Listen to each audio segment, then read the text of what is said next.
Hello everyone. So second மிட்டம்க்கான 12th தமிழ்ல இருக்கக்கூடிய இம்பார்ட்டன்ட் கொஷின்ஸ் என்னென்ன அப்படின்றத இந்த வீடியோ வந்து பார்க்க போறோம். சரிங்களா? நம்மளுக்கான போர்ஷன் வந்து 2 தான். 2 இயல் தான் வந்து கொடுத்துருக்காங்க. இயல் 4, இயல் 5 இல்லையா? ஸோ இந்த 2 இயல்ல தான் நம்மளுக்கு கேள்விகள் வரப்போகுது. ஆனா என்னென்ன மாதிரியான கேள்விகள் வரப்போகுதுன்றது நமக்கு தெரியாது. அதாவது வெறும் குருவினா, சிறுவினா, நெடுவினா இது மட்டும் இல்லாம வேற என்னென்ன கேள்விகள்லாம் கேட்பாங்க அப்படின்ற ஒரு டவுட் வந்து இருக்கும் இல்லையா? ஸோ அதை பேஸ் பண்ணி நீங்க என்ன பண்றோம்? என்னென்ன இம்பார்ட்டன்ட் கொஷின்ஸ் மேக்ஸிமம் என்னென்ன கொஷின்ஸ்லாம் எடுப்பாங்க அப்படின்றத வச்சு வந்து இந்த இம்பார்ட்டன்ட் கொஸ்டின் வந்து எடுத்திருக்கோம். சரிங்களா? ஸோ இயல் 4ல பாத்தீங்க அப்படின்னா குருவினா, சிறுவினா, நெடுவினா இதுல இருக்கக்கூடிய இம்பார்ட்டன்ட் கொஸ்டின்ஸ் என்னென்ன அப்படின்னு சொல்லி கொடுத்துருக்கோம். நெடுவினால இந்த 3 கொஸ்டின் வந்து அடிக்கடி கேட்டிருக்காங்க. ஓகேவா? இது ரொம்ப ரொம்ப இம்பார்ட்டன்ட். ஸோ படிச்சுட்டு போயிடுங்க.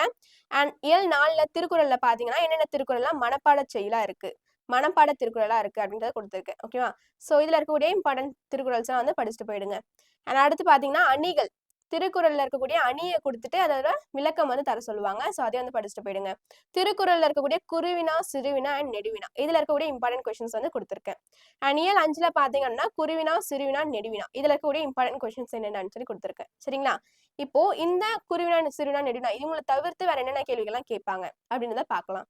இயல் 4லயும் இயல் 5லயும் பாத்தீங்கன்னா இலக்கண தேர்ச்சிக்கோள் இந்த கொஸ்டின் வந்து கட்டாயமா கேட்பாங்க. அதோட பேஜ் நம்பரும் இங்க கொடுத்துருக்கேன். 90 அண்ட் வந்து 123ல வந்து இருக்கு.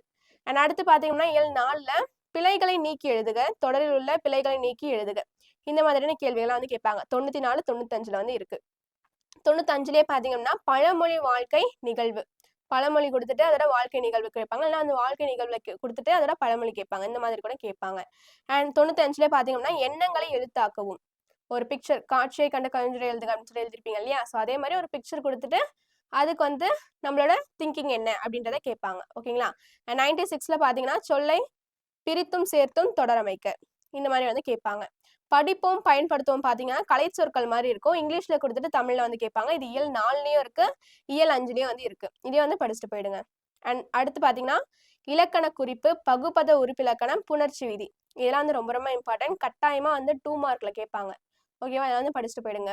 அண்ட் இலக்கிய நயம் பாராட்டுக ஒரு பாட்டை கொடுத்துட்டு அதுல இருக்கக்கூடிய சந்தி, சாரிகை இதெல்லாம் வந்து கேட்பாங்க இல்லையா? ஸோ இந்த மாதிரி இலக்கிய நயம் பாராட்டுக்கவும் படிச்சுட்டு போயிடுங்க. அண்ட் அடுத்து பாத்தீங்க அப்படின்னா அடைப்புக்குள் உள்ள பெயர் சொல்லை தொடராக்குக, பொருள் வேறுபாடு அறிந்து தொடரமைக்க இந்த மாதிரியான கேள்விகளும் வந்து கேட்பாங்க. அண்ட் அடுத்து பாத்தீங்கன்னா பேச்சு வழக்கை எழுத்து வழக்காக்குக, எண்ணங்களை எழுத்தாக்கவும் இயல் 4ல பார்த்த மாதிரியே தான். அண்ட் அடுத்து பாத்தீங்கன்னா பிறமொழி சொற்களை கண்டு தமிழாக்கம் தருக இதெல்லாம் வந்து மறக்காம படிச்சுட்டு போயிடுங்க. சரிங்களா?